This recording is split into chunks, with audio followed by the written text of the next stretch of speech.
When you think of fun cities, naturally Cleveland, Ohio immediately comes to mind. For decades, Cleveland has been a breeding ground for developing legendary comedic talent. So of course, all around the city are statues and memorials celebrating these talented individuals and erected in their honor. So let's take a look at some of these wonderful erections, shall we? Of course, you can't mention comedy in Cleveland without mentioning the godfather of Cleveland comedy himself, Mr. Bob Hope.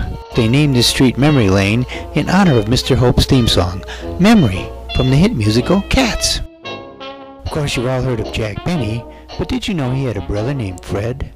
That's right, Fred Benny. Cleveland born and bred, was a huge comedian in his own right. Still don't recognize him? Maybe you know him better by his stage name. Yeah, the Unknown Comic. That's right, even his wife made him wear a bag over his head.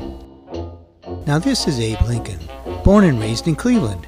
Not too many people know that. Old Abe was a member of one of the funniest comedy groups ever, the Presidents of the United States. Here's a few clips from Abe's greatest routine, the Gettysburg Address. Our fathers brought forth on this continent a new nation, conceived in liberty and dedicated to the proposition that all men are created equal,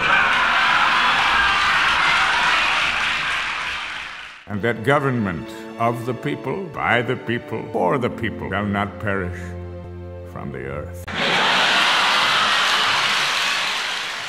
Hey, here's George Smengi. You remember his most famous line, "You think your farts are so bad? Take a look at my underwear." Alexander Hamilton was another Cleveland native. Alex had this theory that people would laugh at your jokes, no matter how bad they were, as long as you wore a funny hat on stage. Unfortunately, the first night he tested this theory, an angry audience rushed the stage and beat him to death. No more funny hats for him.